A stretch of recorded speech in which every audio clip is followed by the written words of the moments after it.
خیر آباد ایک پرانا اور خوشحال شہر تھا۔ وہاں کی گلیوں میں ہمیشہ خوشیاں بستی تھیں، لوگ اپنے کام سے کام رکھتے تھے اور امن و امان سے زندگی گزار رہے تھے۔ لیکن اس شہر کا بادشاہ جعفر اپنی ظالم حکومت کی وجہ سے پورے علاقے میں مشہور تھا۔ بادشاہ جعفر کی صورت بھی ایسی تھی جیسے اس کی فطرت کا آئینہ ہو، باز جیسی تیز نگاہیں، چہرے کی لکیریں ایسی اور ایسی شکل کے ہونٹ جن پر کبھی مسکان نہیں آئی تھی۔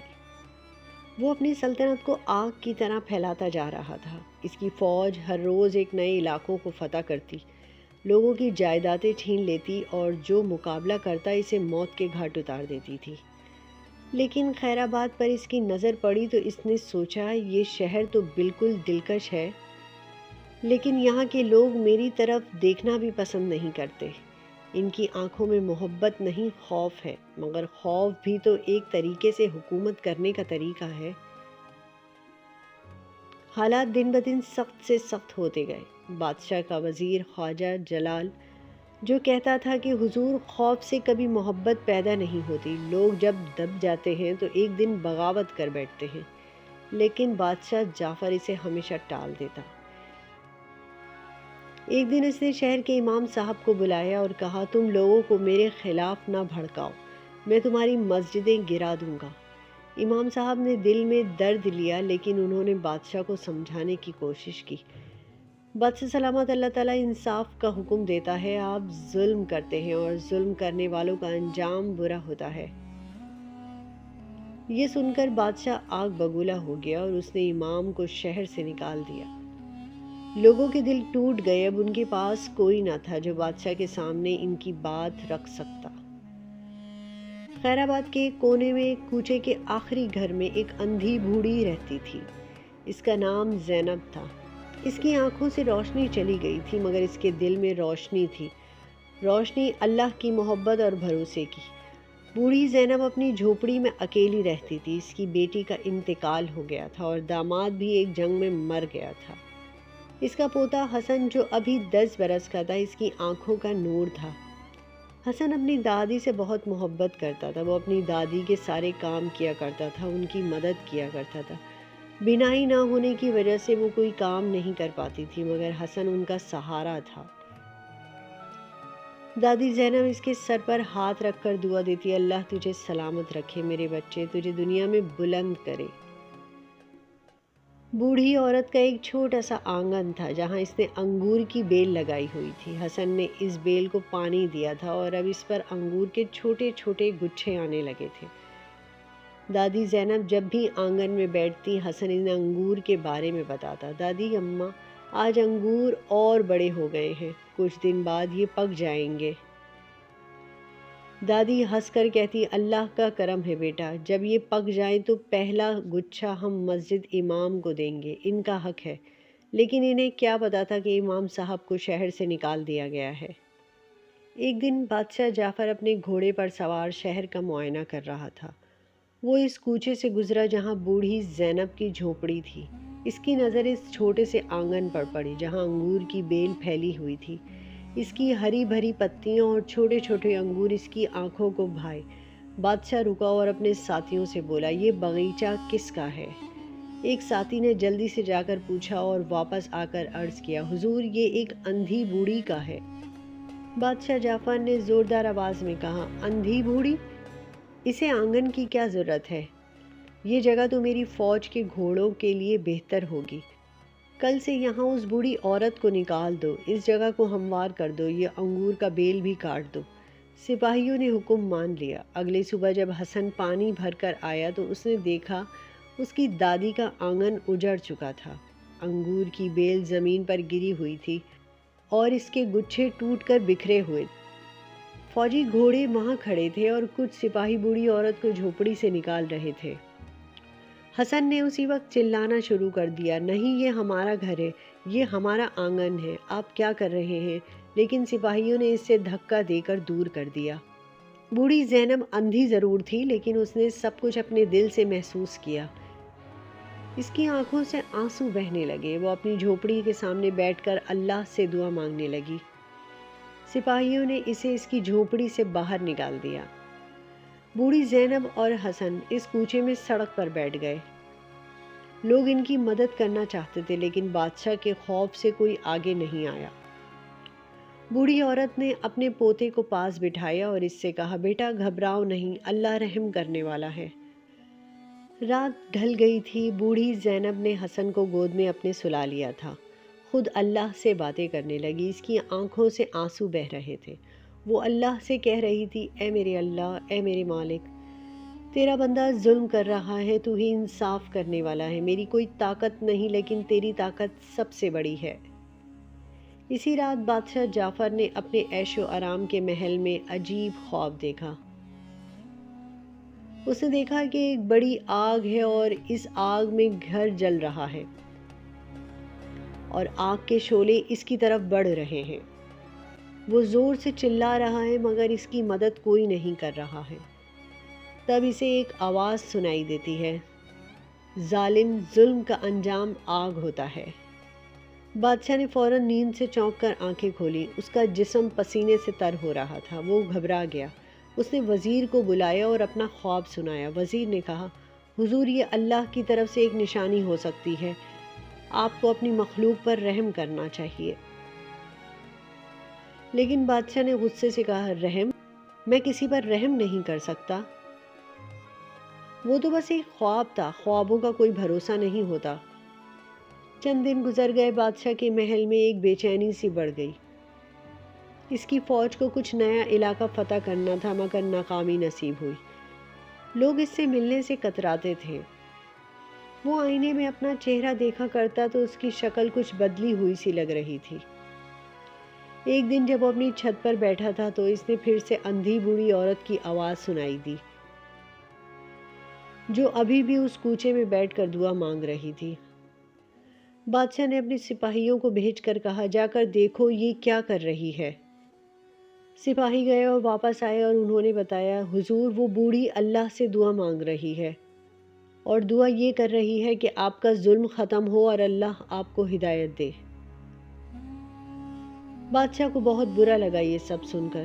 اس نے سوچا یہ بوڑھی مجھ پر الزام لگا رہی ہے، لیکن دل میں اس کو یہ بات خاموشی سے خود پر بھاری گزر رہی تھی۔ بادشاہ کی راتیں دن بدن بے چین ہوتی گئیں۔ جب بھی وہ سوتا اس کی آنکھوں کے سامنے وہ جلتے ہوئے شعلے آ جاتے، وہ ڈر جاتا۔ ایک رات اس نے وزیر سے کہا، وزیر، مجھے ڈر لگ رہا ہے، کہیں یہ بوڑھی کی دعا اللہ تک نہ پہنچ جائے۔ وزیر نے کہا، حضور، دعا تو اللہ تک ضرور پہنچتی ہے اور مظلوم کی دعا کا کوئی توڑ نہیں ہوتا۔ بادشاہ پریشان تھا۔ اس نے فیصلہ کیا کہ وہ خود بوڑھی کے پاس جا کر اس کی دعا کا اثر جانے گا۔ ایک صبح بادشاہ جعفر اپنے خاص سپاہیوں کے ساتھ اس کوچے میں آیا۔ لوگوں نے دیکھا تو ڈر کے مارے وہ اپنے گھروں میں چھپ گئے۔ بادشاہ نے سپاہیوں کو دور کھڑا کر دیا اور خود بوڑھی زینب کے پاس گیا۔ بوڑھی عورت اپنی چٹائی پر بیٹھی تھی حسن کے ساتھ۔ بادشاہ نے تھوڑا دور کھڑے ہو کر کہا، اے بوڑھی عورت، میں بادشاہ ہوں۔ بوڑھی زینب نے اپنے کان کھڑے کر دیے۔ اس نے کہا، میں جانتی ہوں آپ کون ہیں۔ آپ نے میرا گھر اجاڑا ہے، میرا آنگن برباد کیا ہے۔ آپ کا ظلم مجھے معلوم ہے۔ بادشاہ کو برا تو بہت لگا مگر اس نے اپنے آپ کو سنبھالا۔ اس نے کہا، میں تیرے پاس اس لیے آیا ہوں کہ تو مجھ سے کیا چاہتی ہے؟ اگر تو چاہے تو میں تجھے نیا گھر دے دوں، نیا آنگن دے دوں، اپنی دعا واپس لے لے۔ بوڑھی عورت تھوڑی دیر خاموش رہی، پھر وہ ہنسی، لیکن اس کی ہنسی سخت تھی۔ اس نے کہا، بادشاہ سلامت، آپ کو لگتا ہے کہ میں آپ سے کچھ مانگنے کے لیے دعا کر رہی ہوں؟ نہیں، میں اللہ سے دعا کر رہی ہوں کہ آپ کو ہدایت دے، آپ کا ظلم بند ہو، لوگوں کی جانیں اور عزتیں بچیں۔ یہ میری دعا ہے اور میں یہ دعا کبھی واپس نہیں لوں گی۔ بادشاہ جعفر کو اس وقت ایسا لگا جیسے اس کے دل پر کسی نے پتھر رکھ دیا ہو۔ اس کی آنکھوں سے آنسو آ گئے۔ اس نے پہلی بار محسوس کیا کہ وہ کتنا اکیلا ہے، کتنا تنہا ہے۔ اس کی سلطنت، اس کی فوج، اس کی دولت، سب کچھ بیکار لگ رہی تھی۔ وہ بوڑھی عورت کے سامنے گھٹنوں کے بل بیٹھ گیا۔ لوگوں نے یہ منظر اپنی آنکھوں سے دیکھے تو حیران رہ گئے۔ بادشاہ نے کہا، بوڑھی ماں، میں غلط تھا، میں ظالم تھا، میرا دل پتھر ہو گیا تھا، لیکن تیری دعا مجھے ہلا گئی۔ میں اللہ سے معافی مانگتا ہوں، تو بھی مجھے معاف کر دے۔ بوڑھی زینب کی اندھی آنکھوں سے آنسو بہنا شروع ہوئے۔ اس نے کہا، بادشاہ، اللہ معافی دینے والا ہے، جب تو سچے دل سے معافی مانگے تو اللہ ضرور معاف کر دیتا ہے۔ بادشاہ جعفر نے اسی وقت اپنے سپاہیوں کو حکم دیا، بوڑھی کا آنگن دوبارہ بنایا جائے اور اس میں وہی انگور کی بیل دوبارہ لگائی جائے اور حسن کو شاہی مدد کے ذریعے پڑھایا جائے۔ لیکن بادشاہ کی توبہ صرف زبان تک محدود نہیں تھی، اس نے اپنا پرانا رویہ بدل دیا۔ اس نے ظلم کرنا بند کر دیا، لوگوں سے محبت سے پیش آنے لگا۔ فوج کو حکم دیا کسی پر ظلم نہ کیا جائے۔ وہ خود مسجد میں جاتا، امام صاحب سے علم حاصل کرتا۔ اس کی سلطنت امن و انصاف کی مثال بن گئی۔ وہ اکثر بوڑھی زینب کے پاس جاتا، اس سے دعا کی درخواست کرتا۔ بوڑھی زینب اس کے سر پر ہاتھ رکھتی، اللہ تجھے سلامت رکھے بیٹا، اللہ تجھے دنیا میں بلند کرے۔ وہ خواب جو کبھی اس بادشاہ کو ڈرایا کرتا تھا، اس کی راتیں بے چین کر دیا کرتا تھا، وہ اس خواب سے آزاد ہو گیا تھا۔ وزیر خواجہ جلال جو کبھی بادشاہ کو سمجھاتا تھا، اب اس کی تبدیلی میں مشغول تھا۔ ایک دن وہ بادشاہ سے ملا اور بولا، حضور، آپ کی تبدیلیاں دیکھ کر مجھے یقین ہو گیا، اللہ کی رحمت کبھی نا امید نہیں ہوتی۔ وہ اندھی بوڑھی جس کی کوئی طاقت نہیں تھی، اس کی دعا نے آپ کی سلطنت بدل دی۔ کبھی کسی کی دعا کو اتنا حقیر نہ سمجھا کرے۔ بادشاہ نے سر جھکا کر کہا، وہ بوڑھی میری ماں بن گئی، اس کی دعا مجھے نئی زندگی دی ہے۔ حسن دادی کے پاؤں دبا رہا تھا۔ بوڑھی نے اللہ سے دعا مانگی اور اپنے آپ کو اللہ کے سپرد کر دیا۔ اسی وقت اس کا انتقال ہو گیا۔ جب بادشاہ کو یہ خبر ملی، وہ فوراً بوڑھی عورت کے گھر آیا۔ اس کی آنکھوں سے آنسو بہہ رہے تھے۔ اس نے اپنے کندھوں پر بوڑھی عورت کا جنازہ اٹھایا اور خود اس کی نماز جنازہ پڑھائی۔ پوری شہر کے لوگ آئے، سب کی آنکھیں نم تھیں۔ بوڑھی زینب کو اسی آنگن میں دفن کیا گیا جہاں کبھی انگور کی بیل تھی، جسے اس نے اپنے ہاتھوں سے بڑا کیا، اسے پانی دیا۔ بادشاہ نے اس کی قبر پر ایک چھوٹا سا باغ بنوایا اور ہمیشہ کے لیے پیغام دیا کہ انصاف اور محبت سچی حکومت ہے۔ خیر آباد اب پہلے سے بھی زیادہ خوشحال تھا۔ لوگ کھل کر سانس لیتے تھے، بازار گونجتے، بچے کھیلتے اور بادشاہ انصاف کی مثال دی جاتی تھی۔ حسن اب بڑا ہو گیا تھا، اس نے پڑھائی لکھائی اور بادشاہ کا خاص مشیر بنا اور اپنی دادی کی دعا کبھی نہیں بھولا۔ بادشاہ جعفر نے اپنی سلطنت کو انصاف اور امن کی مثال بنا دیا تھا۔ وہ روز صبح اٹھ کر سب سے پہلے اللہ کا شکر ادا کرتا اور پھر لوگوں کی مشکلات سنتا۔ اس کا محل اب ظالم کا مرکز نہیں بلکہ انصاف کا گھر تھا۔ وہ اکثر بوڑھی کی قبر پر جاتا اور پھول چڑھاتا اور اللہ سے دعا مانگتا۔ ایک دن بادشاہ جعفر نے وزیر سے کہا، وزیر، انصاف اور محبت میں کتنی طاقت ہے، اس کا اندازہ مجھے اس اندھی بوڑھی عورت نے دیا۔ اس کے پاس کچھ نہیں تھا، لیکن اس کے پاس اللہ کا ڈر تھا اور اللہ کا بھروسہ تھا، اور یہی چیز سب سے بڑی دولت ہے۔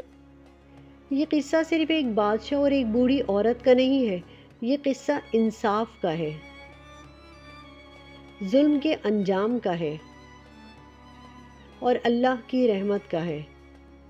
یہ سکھاتا ہے کہ ظلم کرنے والے چاہے کتنے بھی طاقتور ہوں، ایک دن انہیں اپنی غلطی کا احساس ہوتا ہے، اور جو لوگ اللہ پر بھروسہ رکھتے ہیں، ان کی دعا کبھی بیکار نہیں جاتی۔ ظالم بادشاہ نے اندھی بوڑھی کی دعا کی برکت سے اپنی زندگی بدل لی۔ اس نے سمجھا کہ سچی خوشی دولت یا سلطنت میں نہیں، بلکہ دلوں میں محبت اور انصاف میں ہے۔ بوڑھی زینب ضرور اس دنیا سے چلی گئی، لیکن اس کی دعا اب بھی خیر آباد کی گلیوں میں گونجتی ہے۔ جب بھی کوئی بادشاہ سے انصاف کی بات کرتا ہے، جب بھی کسی ظلم کی دعا اللہ تک پہنچتی ہے، تو لوگ کہتے ہیں یہ اس اندھی بوڑھی کی دعا کا اثر ہے۔ یاد رکھیں، دعا ایک ایسی چیز ہے جو اللہ تعالیٰ کی دربار میں کبھی ضائع نہیں ہوتی، چاہے دعا کرنے والا اندھی بوڑھی عورت ہو یا کوئی مجبور انسان۔ اگر دل سچا اور نیت پاک ہے تو اللہ ضرور سنتا ہے۔ بادشاہ جعفر نے یہ سچ اپنی آنکھوں سے دیکھا۔ یہ قصہ ہمیں سکھاتا ہے کہ کسی کو کمزور سمجھ کر ظلم نہیں کرنا چاہیے۔ کسی کی آنکھیں اگر اندھی ہیں تو اس کا دل اندھا نہیں ہوتا، بلکہ اس کی دعا میں ایسی طاقت ہو سکتی ہے جو بڑی سے بڑی سلطنت کو ہلا کر رکھ دے۔ آج بھی خیر آباد میں وہ آنگن موجود ہے، لوگ اس جگہ کو عزت دیتے ہیں۔ وہاں ایک نشان لگا ہے جس پر لکھا ہے یہ وہ مقدس زمین ہے جہاں ایک بوڑھی اندھی کی دعا نے ظالم بادشاہ کو انصاف کا رستہ دکھایا۔ اللہ تعالی ہم سب کو انصاف اور محبت کا رستہ دیکھنے کی توفیق دے، آمین۔